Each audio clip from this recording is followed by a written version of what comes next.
en investigación de operaciones que nos encanta realizar y además de eso nos encanta tenerte como invitada. Entonces vamos a arrancar. Yo voy a contar un poco primero de la iniciativa y después un poco una semblanza tuya y vamos a conversar. No sé si quieres agregar algo antes de que yo arranque.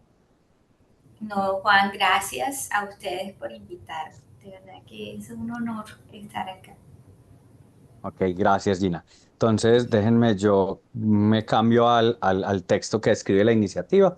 Entonces, la iniciativa de Mujeres en Investigación de Operaciones empezó en el año 2023 con el objetivo de dar visibilidad a las mujeres colombianas que trabajan en investigación operativa y destacar los diferentes roles que desempeñan. Es una oportunidad para ser más conscientes de la diversidad que tenemos en nuestra comunidad y crear oportunidades de colaboración. Es innegable la brecha de género que hay, particularmente en el ámbito científico. Así que este tipo de iniciativas son importantes para ayudar a cerrar dicha brecha y contribuir a la construcción de redes de trabajo.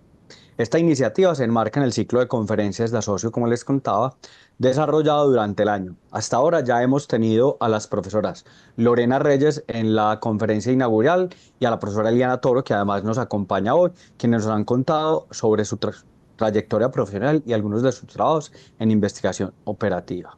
Además, en nuestro canal de YouTube pueden encontrar los videos de las diferentes conferencias y tutoriales que Asocio ha desarrollado y, por supuesto, las de Asocio de Mujeres en Investigación de Operaciones, y por eso los invitamos a visitar dicho canal. Denme un segundo, me cambio a la presentación. Notas importantes de la conferencia, está siendo grabada. Les pedimos por favor que mantengan los micrófonos y las cámaras cerradas.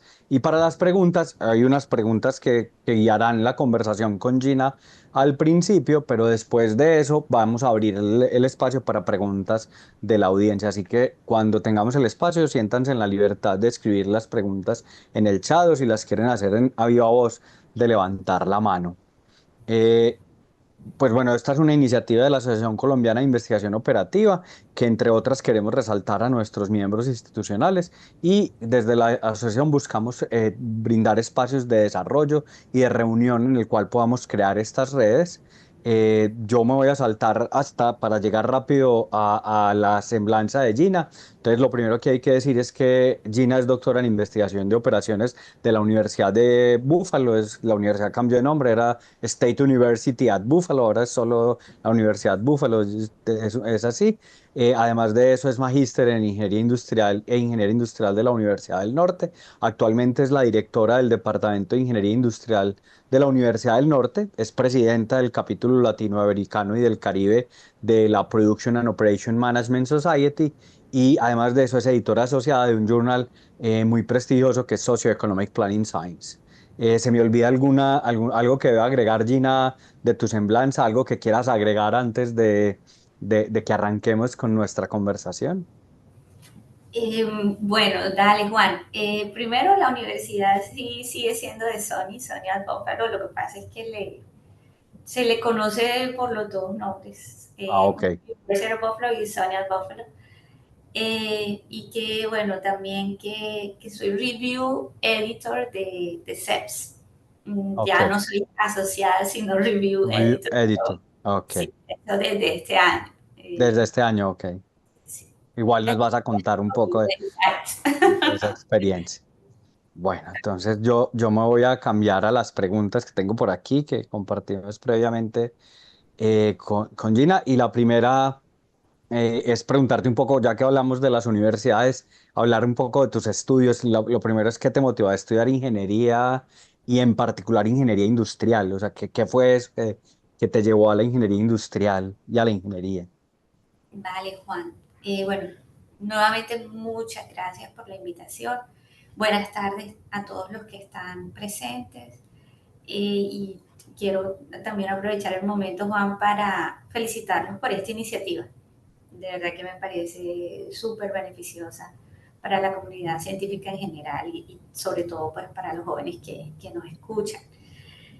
¿Qué me motivó a estudiar ingeniería y particularmente ingeniería industrial? Eh, yo creo que desde siempre me llamaba la atención utilizar la lógica para resolver problemas, Desde niña también tenía fortalezas en la parte de matemáticas. Entonces me llamaba poderosamente la atención la idea de estudiar ingenierías. Eh, pero bueno, ingenierías hay muchas y lo que me llamaba más la atención de la ingeniería industrial era que combinaba la parte técnica, esa que me atraía de solución de problemas, de aplicación de conceptos matemáticos, que lo combina muy bien con la parte humana también, con la parte de visión de sistemas, en donde en esos sistemas interactúan personas con los procesos, con los recursos, para tomar decisiones. Entonces, veía esto como una oportunidad no solamente de desarrollar esa parte técnica, sino también de abordar otro tipo de situaciones un poco más estratégicas, más holísticas. También es una carrera muy versátil en la que hay tantos campos de acción, en la parte logística, de producción, en la parte organizacional. Además, veo en la ingeniería industrial una formación muy estructurada. Nosotros en ingeniería industrial siempre estamos en procura de mejorar los procesos, los sistemas, de tomar decisiones basadas en hechos. Y considero que lo hacemos siempre con una mentalidad de, bueno, de sistema, estratégica, basada como en esos datos, en esos hechos que observamos, que medimos, que monitoreamos. Entonces, bueno, todas esas razones me llevaron a enamorarme de la ingeniería industrial desde un principio y ese amor ha seguido creciendo Ok, durante todo este tiempo. ok. Y bueno, y ya enamorada de la ingeniería industrial, ¿qué te llevó a la investigación y a la investigación de operaciones? Pues ya siguió el camino, la ingeniería industrial tiene muchas áreas y muchos matices. ¿Qué te llevó a la investigación en general para estudiar una maestría y también en investigación de operaciones para empezar a trabajar en esta área? Ok. Bueno, la historia de cómo inicié la maestría la voy a contar cómo sucedió. Yo recuerdo cuando estaba en los últimos semestres de la carrera, yo hice prácticas industriales. Y la experiencia que tuve en la práctica para mí no fue la mejor. No me parecía muy interesante el trabajo que me tocaba como practicante. Creo que también, obviamente, pues porque era practicante, entonces tal vez las funciones no eran muy retadoras, no era como un trabajo en el que me estuvieran exigiendo crear, innovar. Creo que por supuesto también porque estaba muy polla, como decimos coloquialmente. Sí, Entonces, pero yo sentí un aburrimiento en esa experiencia mía de las prácticas. No, consideré que no era lo que yo aspiraba a hacer. Me sentía un poco como que de pronto en unas funciones más bien repetitivas, en que me enfrentaba todos los días como al mismo entorno, como al mismo tipo de cosas, y de pronto eso me animó a explorar otras opciones. Tal vez si hubiese seguido por ese camino también hubiera encontrado cosas que me terminaran gustando, interesando, pero el sentirme así en ese periodo me llevó a mirar otras alternativas y pues se dio la oportunidad de trabajar en un proyecto de investigación en el que si yo aceptaba trabajar allí, si me involucraba en ese proyecto, pues eso me financiaba la matrícula de la maestría.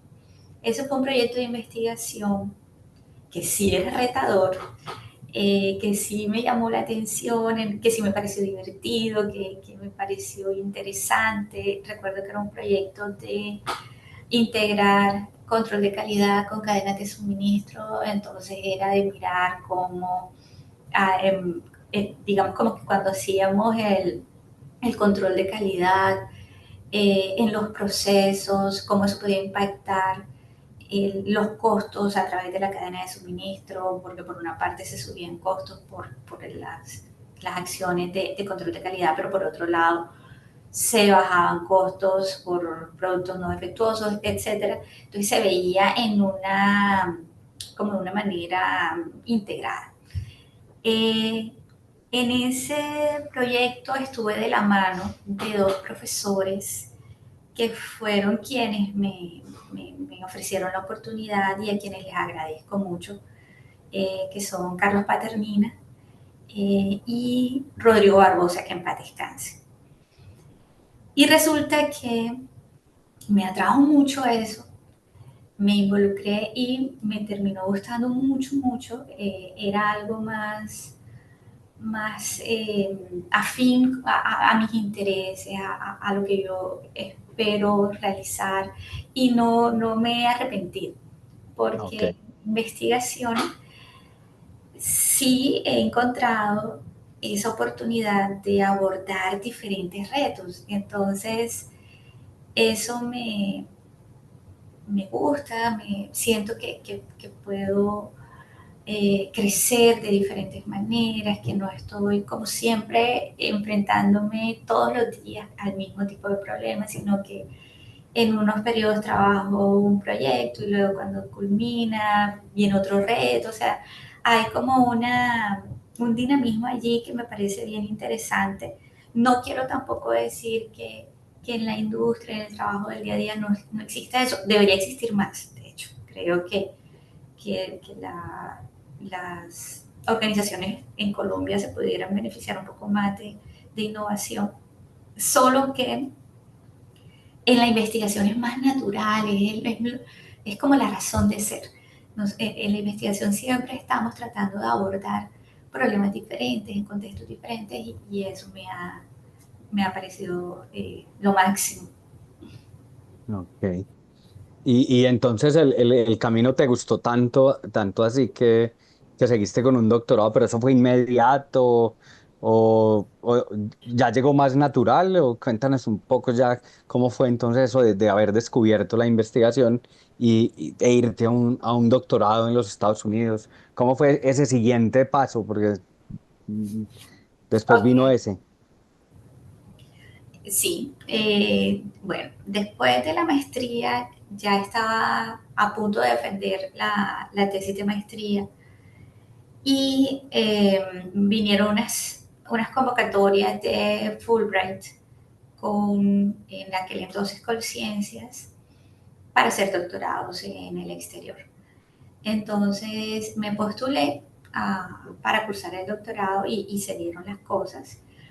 Eh, Definitivamente sí, yo me sentí muy contenta durante la experiencia investigativa de la maestría. Sí, también hubo momentos de sufrimiento, yo creo que eso es inevitable en la investigación. Pero bueno, yo también soy una convencida de que las cosas que más satisfacción dan son las que también más nos cuestan. Entonces, al final del camino de la maestría yo estaba muy contenta, muy conforme, muy satisfecha con el camino que estaba tomando. Entonces, cuando salió la oportunidad de las becas, pues decidí postularme.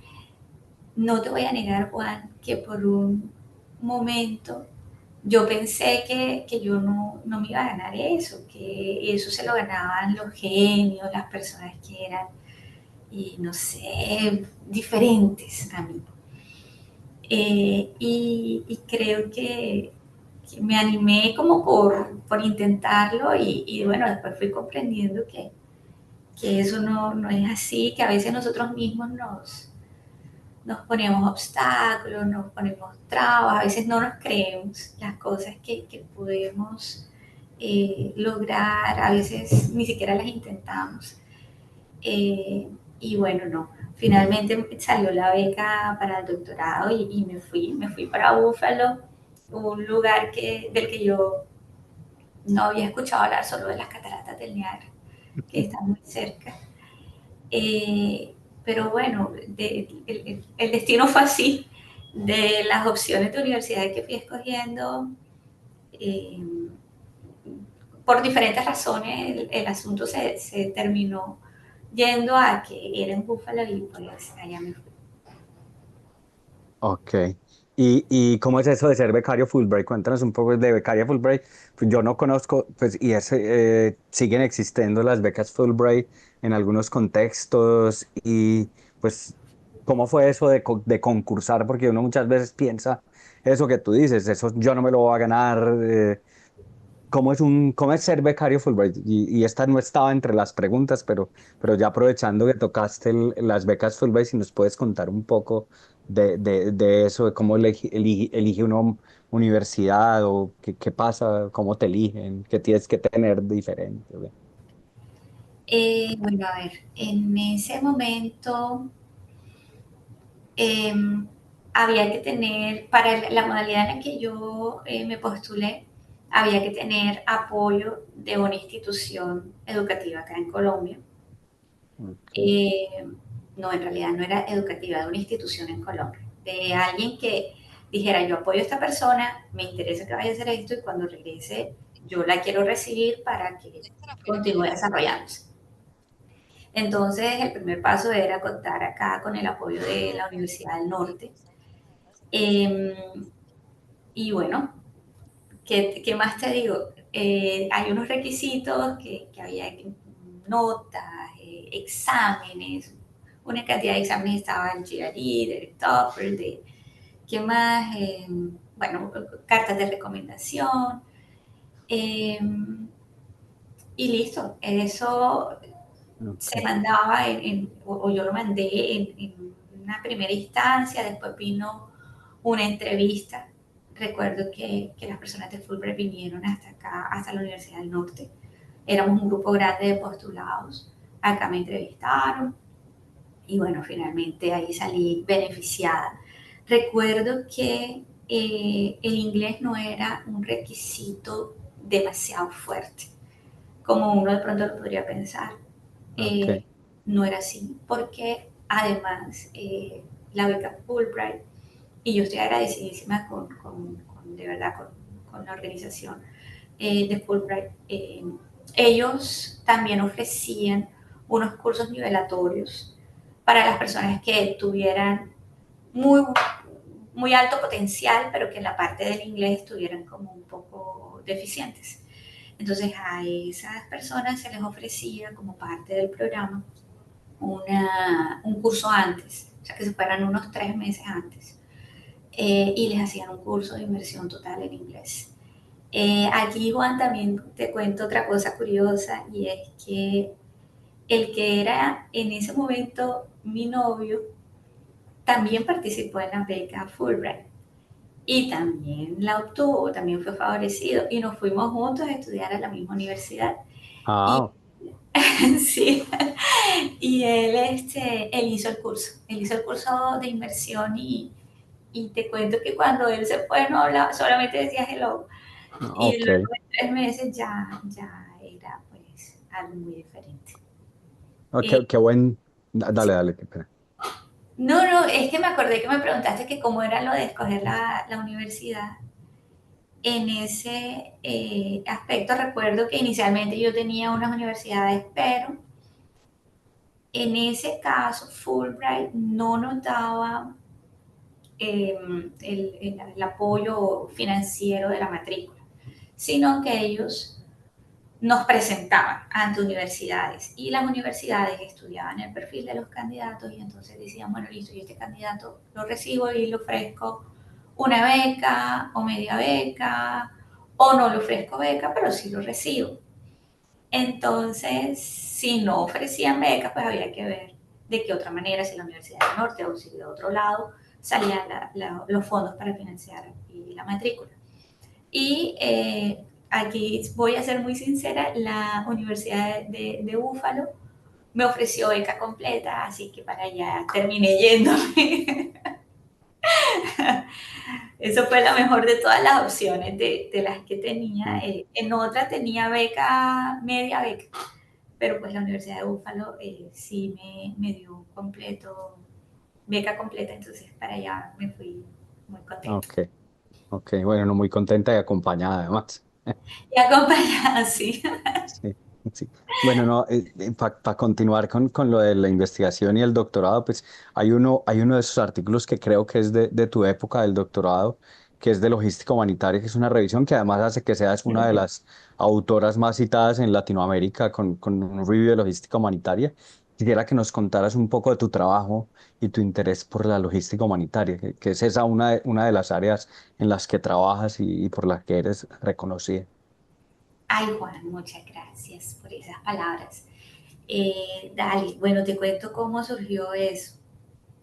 En el doctorado, mi tutor, que es el doctor Rajan Bhatta, él me pasaba artículos de los que le iban llegando a él o los que le parecía interesante y me iba diciendo, bueno, mira, a ver qué te gusta para tu investigación.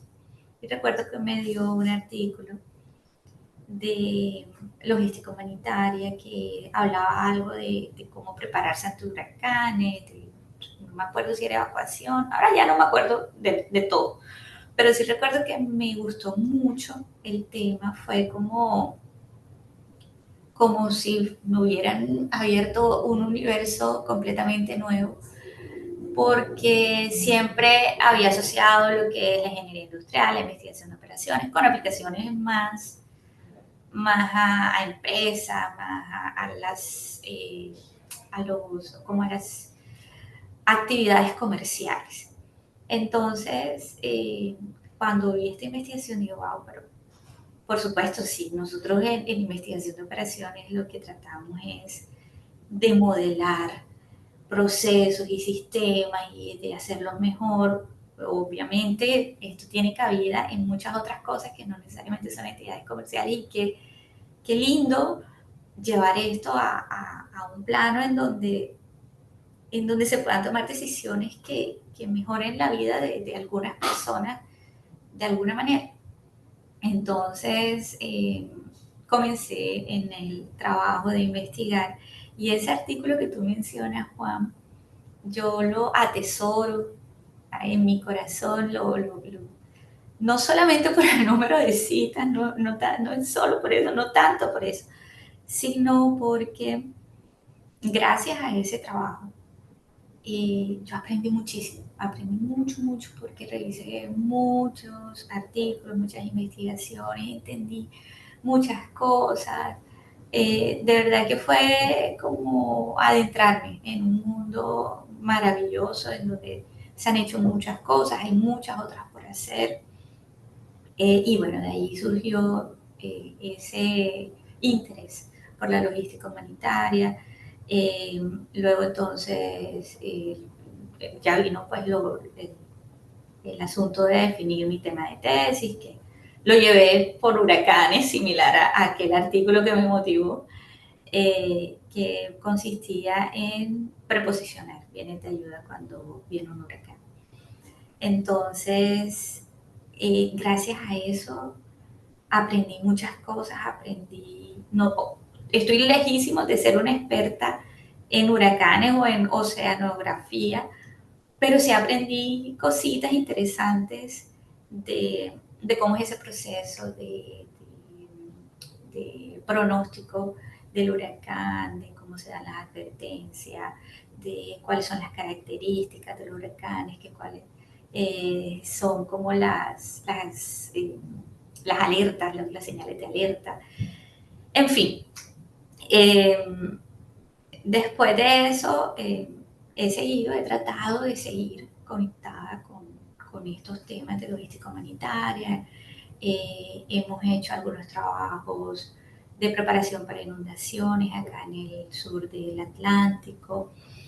Eh, Hicimos también un proyecto bien bonito que tenía que ver con los arroyos aquí en Barranquilla, que Barranquilla a lo mejor ya ustedes lo saben, pero cuando llueve fuerte aquí en Barranquilla, las calles se vuelven unos ríos y a veces no se pueden cruzar. Entonces, en ese trabajo recuerdo que hicimos un diagnóstico de, bueno, si yo estoy en Barranquilla y necesito ir a un hospital y está lloviendo fuerte y hay arcos de mi red que están inhabilitados, entonces, ¿qué puedo hacer? ¿Cuánto tiempo me llevaría ir a la zona de los hospitales? ¿Qué arcos, qué arroyos deberían ser priorizados si estoy pensando en intervenirlos? Si quiero pues, mejorar esa conexión o esa conectividad. Eh, y bueno, ese también fue un trabajo bien bonito.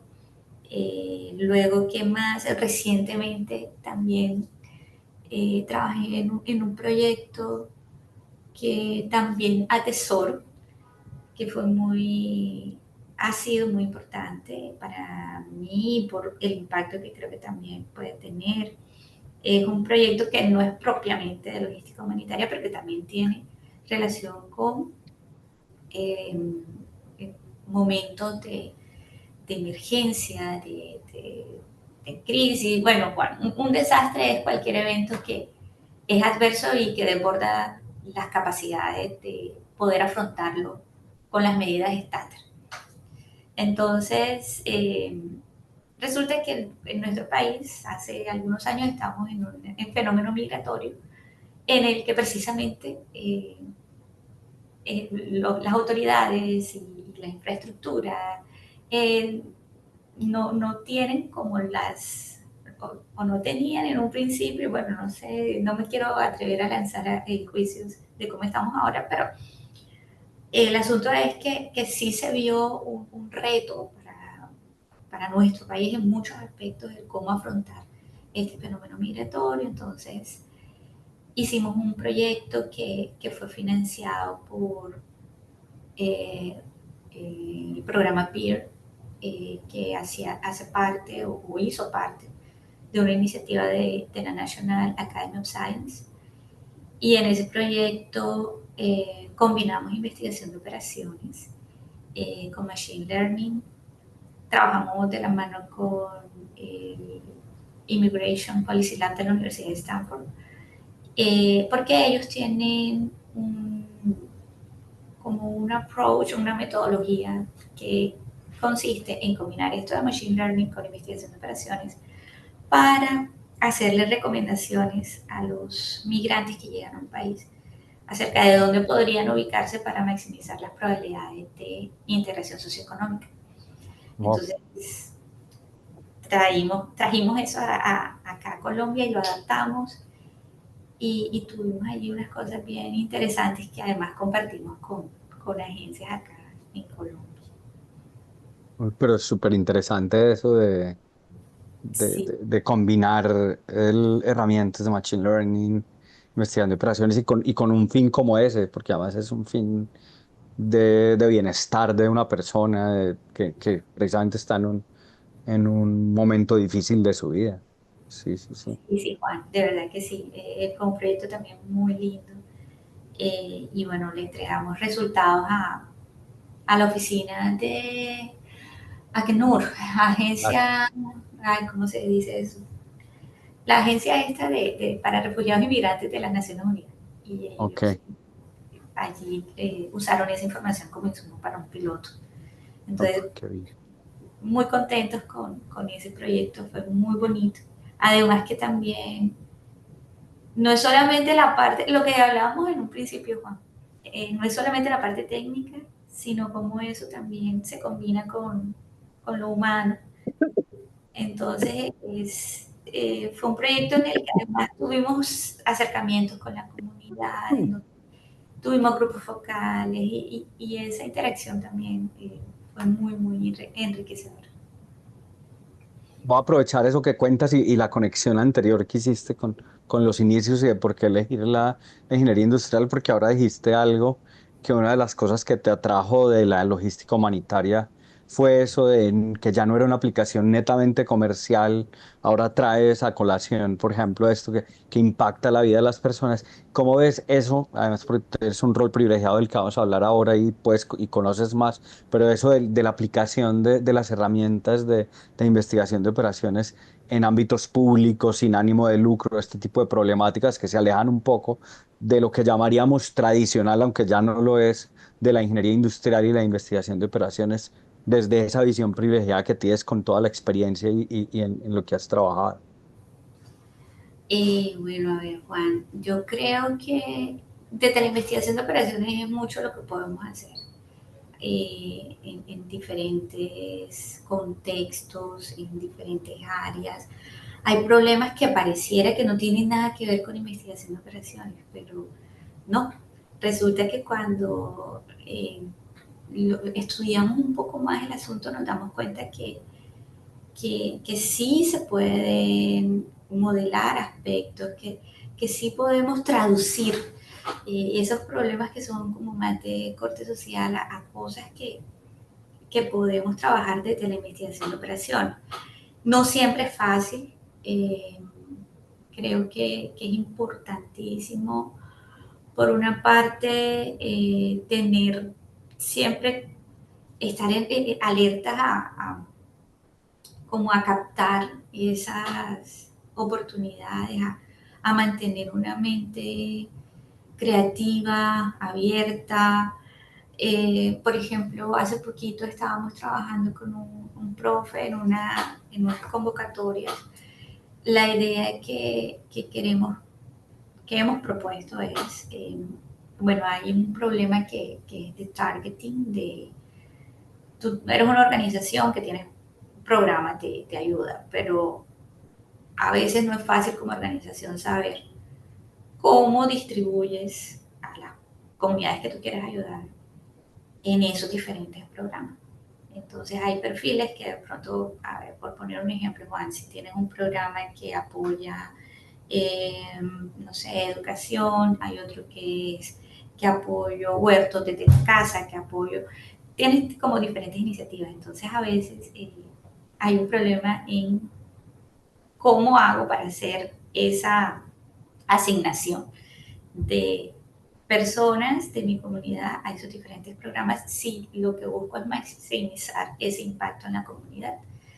Entonces, cuando comienza uno a estudiar el problema, se da cuenta, bueno, pero esto lo podríamos abordar desde un punto de vista de investigación de operaciones, en donde yo tengo un objetivo que quiero lograr, que sin duda es difícil de cuantificar, pero que se pueden buscar herramientas para hacerlo, en donde desde investigación de operaciones podemos apoyar en la toma de decisiones para de pronto no hacer las cosas perfectas, pero intentar hacerlas mejor, con base en datos.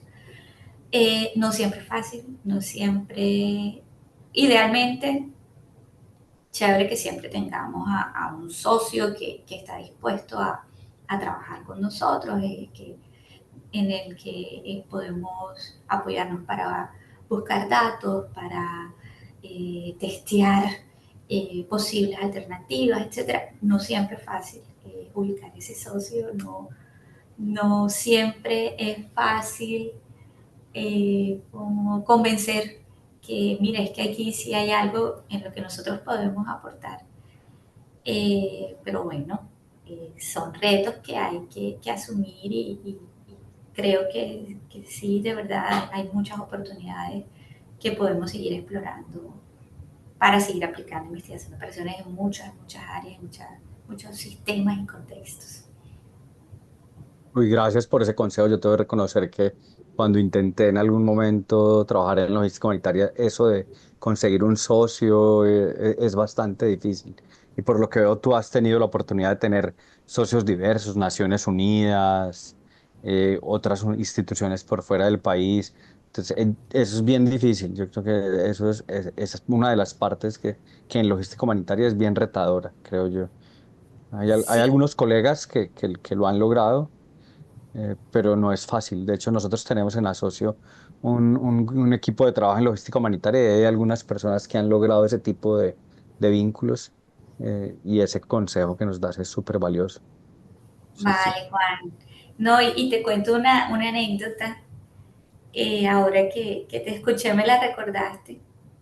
En el proyecto este de los migrantes, te cuento que estábamos buscando un socio en el gobierno colombiano, que no es el gobierno actual, fue un gobierno anterior. Y tocamos puertas y prácticamente no nos prestaban atención, ni nos respondían, o sea, ni siquiera para decirnos no, no nos interesa, sino que ni nos respondían. Y resulta que nos atrevimos a contactar directamente al laboratorio de Stanford. Fue como ¿cómo se dice? Como un intento bien osado porque no conocíamos a nadie allá, no fue a través de nadie, sino buscamos en la página de internet, bueno, ¿quién dice aquí que es el director ejecutivo de este señor? Listo, vamos a escribirle. Y le escribimos. Y te cuento, Juan, que nos respondieron. Ellos nos respondieron. Y eh, fue como bien sorprendente la manera tan abierta que nos recibieron. Y luego, con el respaldo de ellos, volvimos a tocar puertas acá. Y ahí sí nos prestaron atención. Bueno, ya era diferente cuando decíamos, es que estábamos trabajando con la Universidad de Stanford, entonces ahí era, wow, claro que sí. Eh, Siempre me acuerdo de eso, porque creímos en un principio que lo difícil era acercarnos a Stanford y que iba a ser un poco más sencillo dentro de nuestro mismo país encontrar quien nos apoyara, pero fue al revés. Eso me ha Sí. enseñado, Juan, que uno no debe dar nada por sentado y que hay que intentar. A veces sale, a veces no, pero hay que intentar. Eso que es, hay que intentar y enviar el correo como ese, en ese caso. Sí, Sí. sí. Bueno, no, ahora quiero que nos cambiemos ahorita cuando arrancábamos en la presentación, nos decías que ya no eres más editora asociada de CEPS, pero lo fuiste y además tienes la oportunidad de estar ahí, hablar con alguien que ha sido editora de una revista como estas no es común y más siendo una compatriota. No sé si nos puedes contar un poquito de esa experiencia, siendo editora de una revista y en particular de una revista que es de política pública y que tiene bastante investigación de operaciones en sus trabajos. Si nos puedes contar algo que quieras resaltar de esa experiencia. Encantada te cuento, Juan, y te digo que entiendes perfectamente el scope de la revista, así como tú lo dices. Tiene la parte de investigación de operaciones para toma de decisiones en problemas de política pública, así como tú lo acabas de decir. Y bueno, y te cuento que yo soy review editor ahora y es como un ascenso, si uno lo puede ver de una manera. Porque, o sea, el hecho de que antes hubiera sido asociada a Gala Review no es que como una desmejora en la posición, sino lo contrario. Entonces ahí te cuento eso me hace también muy feliz. Y te puedo, eh, bueno, puedo hablarte mucho de eso. Eh, la llegada mía a CEPS fue a través de quien fue mi tutor, de Rayan Bata, que es profesor de Búfalo, que fue tutor mío de mi tesis, que fue el que me entregaba los artículos estos el que me entregó el de los huracanes y que por eso terminé haciendo mi tesis en eso. Él es el editor en jefe desde el año 2020. Es editor en jefe de CEPS. Entonces, con él yo he mantenido siempre una relación fluida, no te puedo decir que hablemos todo el tiempo, pero sí tenemos, no, cada vez que nos encontramos en los congresos, teníamos allí, siempre nos manteníamos en contacto. Y entonces el doctor Bata me propuso que fuera editor asociado. Empecé en 2020 y luego el año pasado me propuso que pasara a ser review editor. ¿Cuál es la diferencia?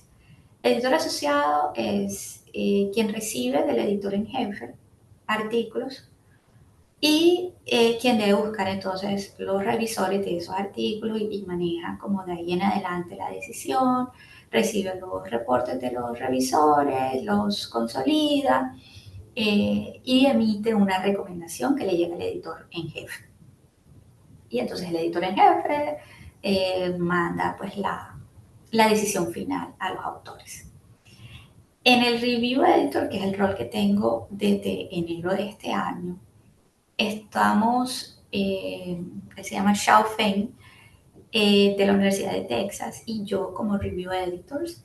Entonces nosotros hacemos un primer filtro antes de que los artículos lleguen al editor en jefe. ¿Por qué sucede eso? Porque el editor en jefe está recibiendo demasiados artículos al día. Entonces eso le estaba resultando en una cantidad de tiempo demasiado inviable. ¿Sí? Ya se volvió un asunto que ya se le salía a las manos. Entonces nosotros somos filtro antes del editor en jefe. Nuestro trabajo es básicamente asegurarnos de que el scope del paper sí se vea reflejado en el artículo. Entonces revisamos a ver esto. No, este artículo no hace parte del scope. Entonces, lo siento, querido doctor, muchas gracias, pero esto se sale de este scope. Hay otras razones también que tenemos, hay otros aspectos que tenemos que revisar, por ejemplo, lo que tiene que ver con plagio. Entonces hay Ujú. una alerta que este paper, y aquí te cuento un poco, nos salen alertas de este artículo ha sido sometido simultáneamente a otra revista. Entonces eso es una bandera que nosotros podemos ver aquí otra revista, podemos ver fecha, podemos ver por dónde va, y en ese caso eso no es aceptable. Sí, la mayoría de revistas tienen la política de que está sometiendo este artículo solamente a esta revista y uno acepta como ese lineamiento. Y cuando eso no se cumple, entonces se da un rechazo por razones éticas.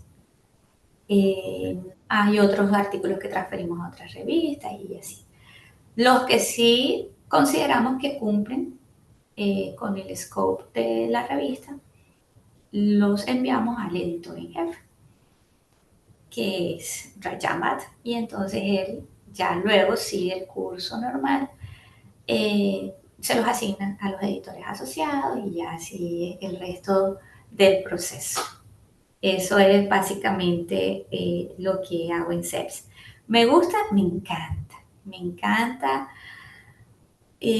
me mantengo actualizada con los temas de investigación que son de interés de los autores. Aprendo de cosas también, de cosas que se deben y que no se deben hacer. Por ejemplo, entendí de una manera como muy profunda que el título del paper es muy importante. Uno creería de pronto que lo importante es el contenido, pero el título del paper es muy importante.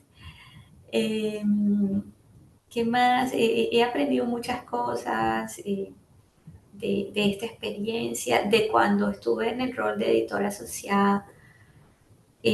También aprendí mucho, era un reto encontrar los revisores.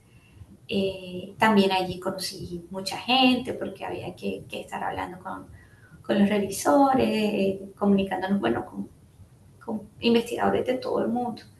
Entonces ha sido bien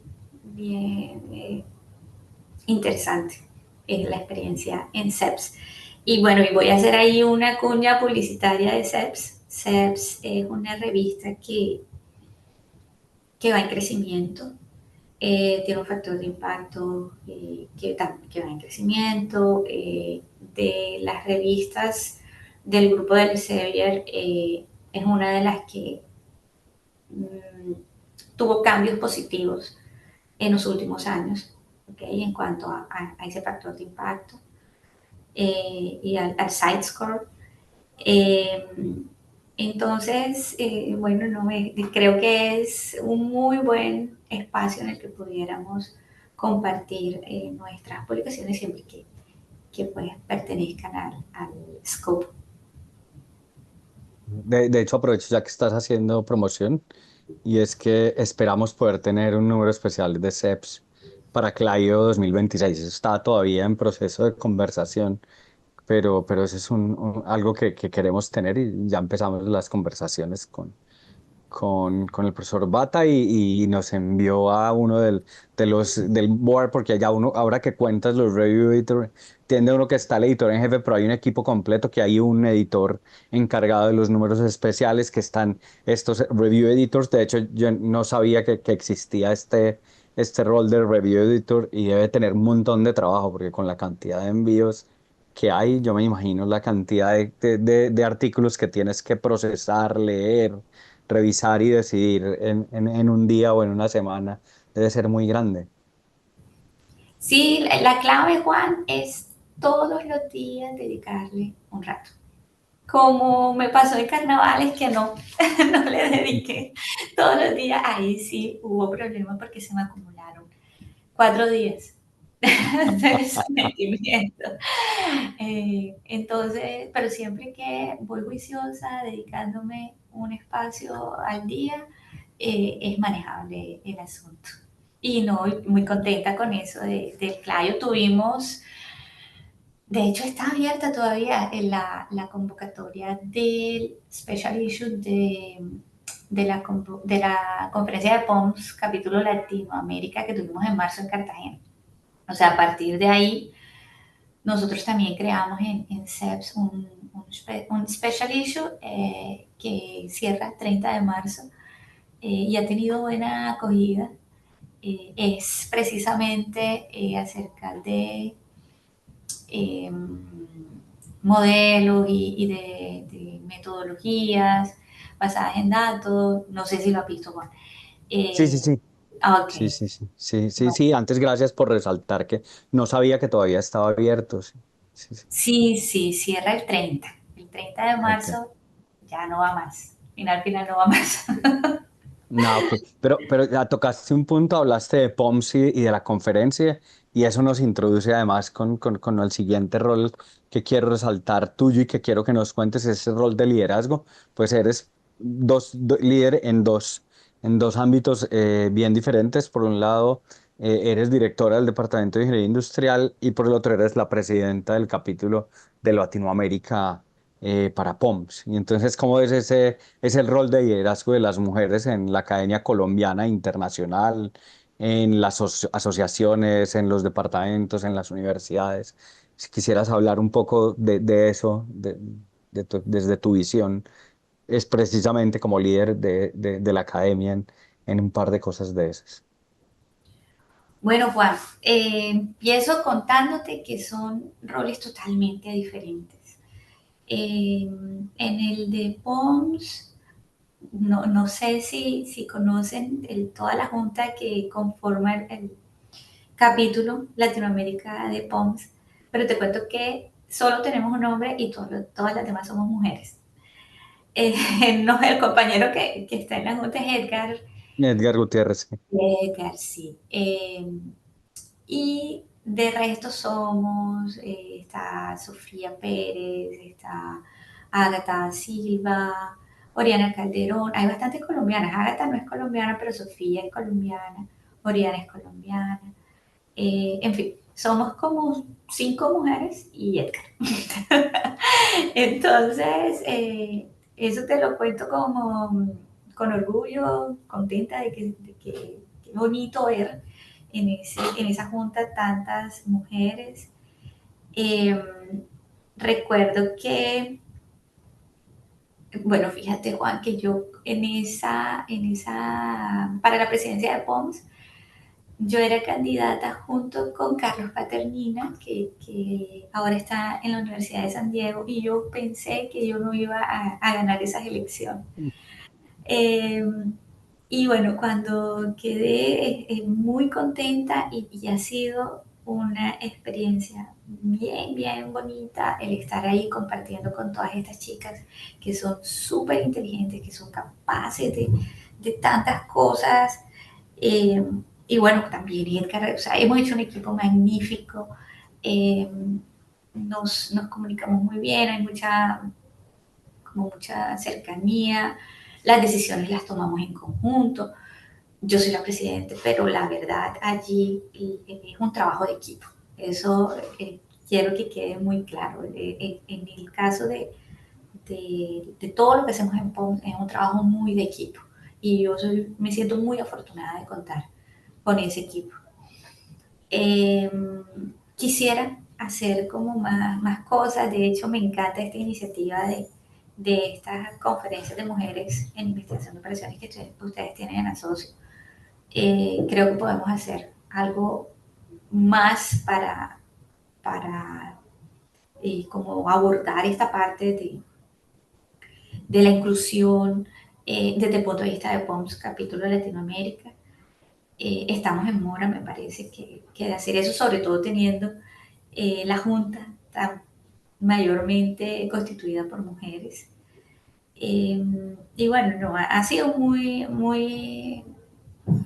lo de POMS ha sido, como es un trabajo tan de equipo, ha sido pues bien, no quiero decir fácil porque no es fácil, pero ha fluido mucho y de verdad que han sido cosas bien chéveres. En el asunto de la dirección del departamento es totalmente diferente. Acá el rol es distinto porque hay que, a ver, tomar a veces decisiones que tienen que buscar un compromiso entre lo que es mejor para la institución, para los estudiantes. También está el punto de vista de los profesores. La educación en Colombia también está pasando por unos momentos difíciles. Entonces, el trabajo en la dirección del departamento ha sido mucho más retador. Eh, pero además, creo que por ese mismo hecho de que es más retador, me ha llevado Juan como a salir de zonas de confort, me ha llevado a situaciones en que no me siento totalmente cómoda, pero que tengo que aprender he tenido que aprender a manejar, en que de pronto tengo que defender una posición, que de pronto tengo que tomar una decisión que no le conviene a todo el mundo, tengo que saber decirla, tengo que negociar, y también hacia arriba cuando tengo que llevarle propuestas al decano, a los directivos, que de pronto siento que no le van a entrar de la mejor manera. O sea, todo eso me ha llevado a como otro tipo de actividades en las que yo no era, que no eran como el día a día para mí, antes de la dirección del departamento.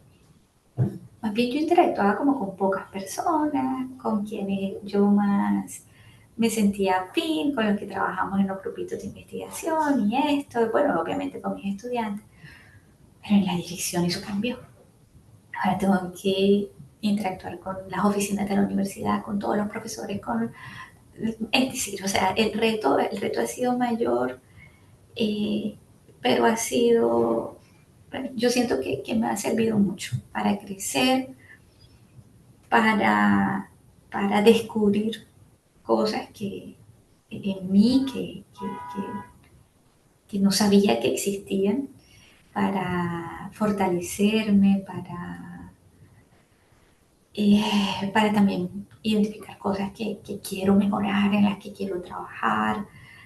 Eh, Creo, Juan, y aquí te lo digo muy honestamente, creo que hay cosas en las que el hecho de ser mujer sí supone como unas características de la situación particulares, ¿ok? Y creo que lo interesante es eso, afrontarlas y descubrir maneras en que puedo seguir adelante, en que puedo atreverme, ¿sí? A cosas.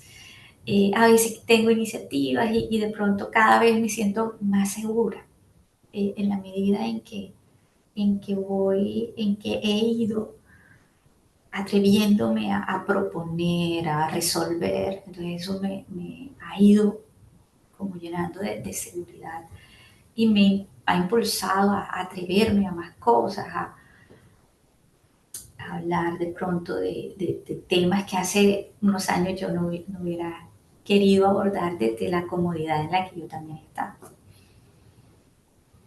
Ok. Tocabas algo y creo, dijiste que por ser mujer o que las mujeres, ¿cuál es tu percepción precisamente entonces de las mujeres desde los diferentes roles que has tenido? O sea, ¿crees que es diferente ese hecho de ser mujer y liderar o que te da ciertas ventajas? No, no sé, quiero poder entender o si puedes ampliar un poco eso que dijiste que hace nada. Vale, vale, Juan. A ver, y te cuento ahí también algo de anécdota. Hace más o menos un año yo participé en un curso de la Universidad Nacional acerca de cierre de brecha de género. Fue un curso en el al que nos invitaron a directivos del país.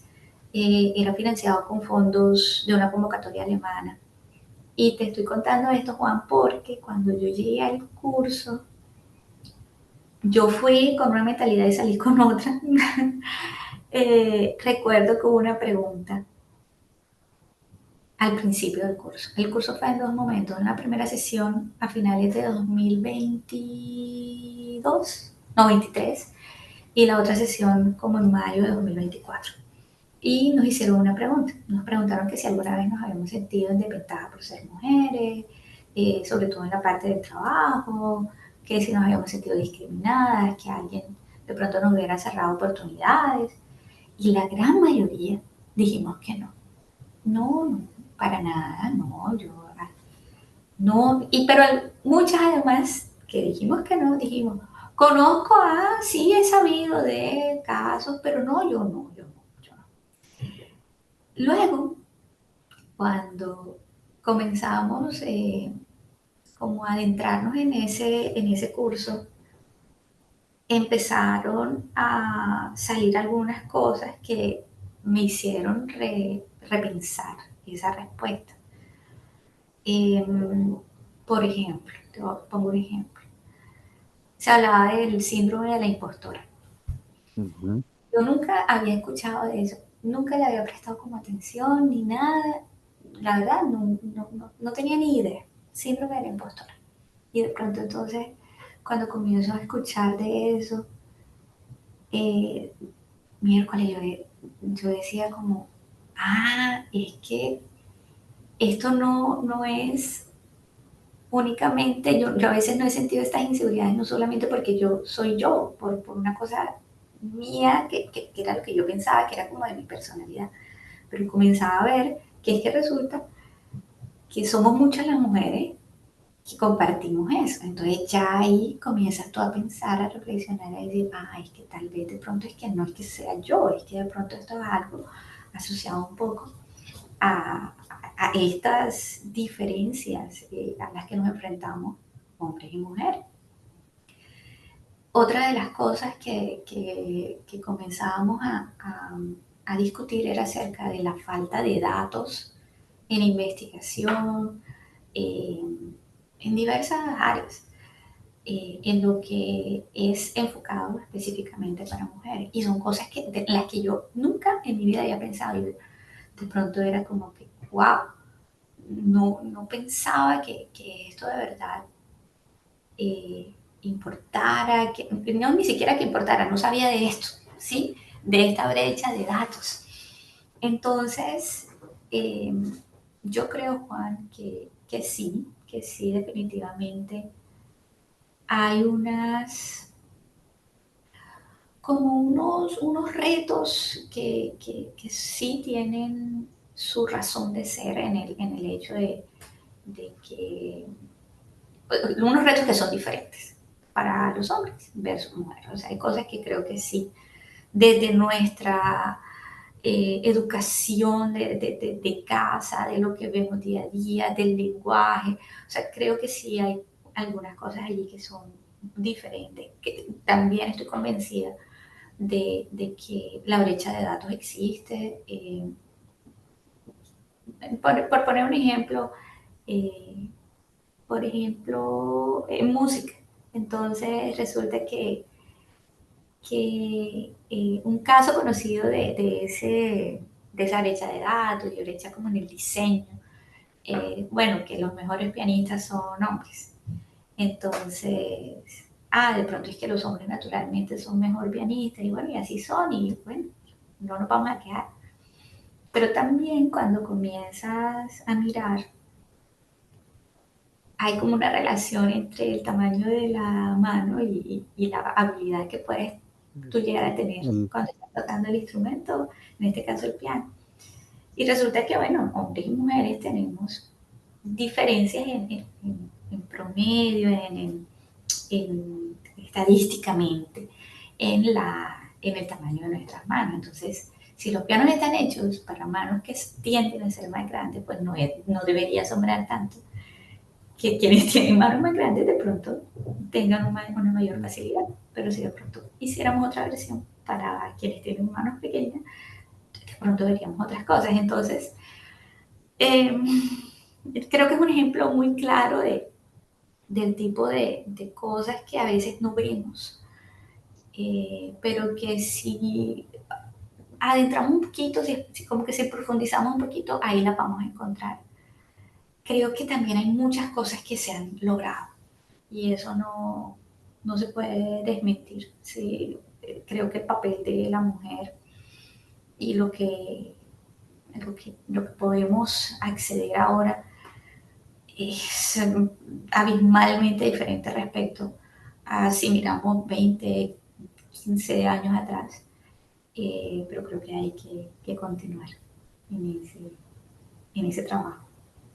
Gracias por ese ejemplo, no lo conocía y por esa alusión al reto de la impostora. Con eso que decías de lo contentos y contentas que están ustedes en la presidencia de POMS con tener un grupo mayoritariamente mujeres, yo quiero aprovechar para resaltar algo parecido que ocurre en este momento en la Asociación Latino-Iberoamericana de Investigación de Operaciones. Es que su presidenta es nuestra presidenta anterior, la profesora Valentina Gutiérrez de la Universidad del Valle, y que ese consejo directivo que la acompaña está compuesto enteramente por mujeres. Nosotros celebramos eso y lo vemos como acciones positivas que también hay que tener, o sea, como de ese tipo, o sea, que hay que tomarlas y que también algunas veces son declaraciones y desde Asocio, pues tenemos esta iniciativa, tenemos otra en el boletín en el boletín verán que hemos empezado con tener semblanzas de colegas y empezamos con la profesora Nubia Velasco en el boletín pasado. Seguramente tendremos otro nuevo. Yo creo que hay que decirlo, hay que tomar acciones. Bueno, antes de pasarle al público la palabra, quiero cerrar abriéndote el micrófono si quieres darle algún consejo que le quieras dar a los jóvenes y a las jóvenes que quieran seguir la carrera de investigación de operaciones en ingeniería, que quieran seguir en la investigación, que quieran seguir un camino similar al que tú seguiste, si tienes algún consejo, algo que quieras resaltar. Y le pido por favor a la audiencia que si tiene alguna pregunta que la vaya preparando y que nos la vaya poniendo en el chat para que con eso terminaremos con las preguntas de la audiencia.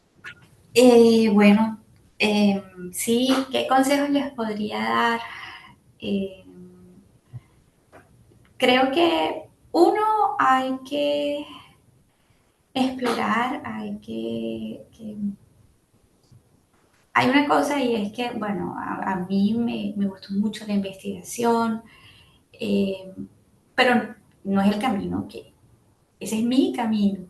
Cada quien tiene que hacer también su propio camino y en eso yo quisiera resaltar que creo que es muy importante la autenticidad, o sea, de verdad qué quiero, pero para saber qué quiero también tengo que conocer qué hay. Entonces, mis recomendaciones son pregunten, eh, busquen mentores, ofrézcanse voluntarios, luego uno el trabajo voluntario en muchas cosas. Y cuando hablo de voluntario, no solamente en cuestiones académicas en general. Eh, no es remunerado, pero la recompensa es diferente, de conocer, de aprender, de tener relaciones con muchas personas. Por ejemplo, bueno, en el caso de SEPS, el rol de editor asociado no tiene ninguna remuneración. Pero lo que aprendí en ese rol nada lo puede, no hay plata que lo pague. En el que estoy de review, de review editor, tengo un reconocimiento chiquitico, pero no es esa la razón por la que estoy ahí, sino porque de verdad lo que les contaba ahorita, de lo que puedo aprender, de la cantidad de personas con las que puedo interactuar, eso es lo que de verdad me interesa. Entonces, les daría ese consejo de que de verdad lo que les guste, lo que les llame la atención, no necesariamente todo tiene que ser pues remunerado, sino que también hay unas recompensas diferentes. Ay, Juan, yo aquí puedo hablar de tantas cosas. Ahorita también les decía que creo que las cosas que más satisfacción le dan a uno son en las que uno de verdad imprime un esfuerzo grande. Y eso lo decía también porque estamos ahora como en una onda en que queremos todo rápido, en que pronto hay caminos que son más cortos, pero por lo general, en mi experiencia, el construir poco a poco y con esfuerzo es lo que más en realidad luego te devuelve, te nutre, te enriquece, te fortalece. Eh, ¿Qué más? Bueno, no quiero dejar de dar una recomendación y es eh, que tengan cuidado con las decisiones que toman. Es importante siempre hacer lo correcto, el aspecto ético de la vida es fundamental, nos puede abrir, nos puede cerrar puertas. Eh, a veces de pronto en la vida, en más de una ocasión se nos van a presentar oportunidades en que podemos irnos por un camino más fácil, pero que de pronto no es el correcto. Hay veces que las cosas no son claramente incorrectas, pero uno en el fondo siente como que está adentrándose, caminando en un terreno como pantanoso. Es importante saber cuándo alejarse de eso, porque de verdad que más adelante las personas te van a reconocer por lo que tú hayas hecho, por la manera en que te has comportado. Errores se pueden cometer, pero siempre y cuando la intención, a ver, errores de mucho tipo uno puede cometer por inmadurez, por falta de experiencia, por error de juicio, pero que no sean errores en los que nosotros sabemos que estamos haciendo algo que no está bien y que igual optamos por eso. Esos son generalmente los que en peor problemas nos pueden meter. Entonces, Juan, yo cada vez que tengo la oportunidad, yo trato como de dar ese mensaje porque de verdad que me parece de las cosas más importantes para uno, para la vida en general. No, gracias, gracias por todos esos consejos. Yo quiero resaltar otro más. Gracias por compartirnos esa visión de la investigación, operaciones en otro ámbito, en el ámbito de público y de la logística comunitaria. Y una cosa que dijiste y que yo quiero traer también a colación es eso de atreverse, de no decirse que no, que resaltaste en algunas partes. Muchas gracias también por ese ejemplo. No sé si alguien en la audiencia quisiera hacerle alguna pregunta a Gina. Eh, Tenemos espacio para un par de preguntas si lo quieren hacer. Yo creo que están Hay cansados. una. Ah, ok, no, hay un agradecimiento por los valiosos consejos de parte de Juan José. Yo quiero agradecerte en nombre de la comunidad de investigación de operaciones colombiana y de la asociación y del consejo directivo en particular por ser un ejemplo, por compartir tu experiencia y por la generosidad de regalarnos este espacio para conversar y mostrar un rol así importante como el tuyo hoy en la investigación de operaciones en nuestro país y en la gestión de operaciones también desde POMS. Yo espero que en el futuro cercano podamos hacer algunas cosas en conjunto también entre asociaciones. Y bueno, no sé si quieras agregar algo más, ya que no hay en la audiencia alguna pregunta, pero gracias Gina, de verdad, nuevamente, y Gracias. te abro el micrófono si quieres algo más antes de que cerremos. Juan, darte nuevamente las gracias, darle gracias también allí a los que se quedaron con nosotros hasta el final. Hay una cosa y es que hoy juega Colombia, Juan. Es Ah, ahorita. sí, yo sé que es ahora, ¿no? Antes, gracias por sacar el rato con tu camiseta y con la expectativa del partido. No vamos a cortar aquí para que cada uno se pueda ir a acomodar No, y que gane. Además, tú estás en Barranquilla. sí, sí, sí. Sí, Entonces yo así pienso es. que de pronto ahí hay una. Hay una competencia Sí, en la pero audiencia. de verdad que muchas gracias y yo también estoy muy interesada en que nos acerquemos a Socio, POMS y con todas las organizaciones que nos quieran acompañar y donde podamos aportar. Yo creo que es eso, Juan, para eso es que estamos. Así que a la orden por acá. Muchas gracias, Gina. No, con esto entonces cerramos. Gracias por compartir con nosotros en esta edición de Mujeres en Investigación de Operaciones. Hasta pronto y gracias a todo el auditorio que se quedó hasta el final y a quien lo vea también en diferido, que aprovechen para verlo. Muchas gracias y hasta la próxima conferencia. Hasta Gracias, Gina. luego, que estén muy bien. Gracias. Hasta luego, Gina, que estén muy bien. Hasta luego a todos, que estén muy bien. Esperamos que haya sido de su agrado esta charla y que participen de unas nuevas actividades de la asociación. Hasta luego. Hasta luego. Chao.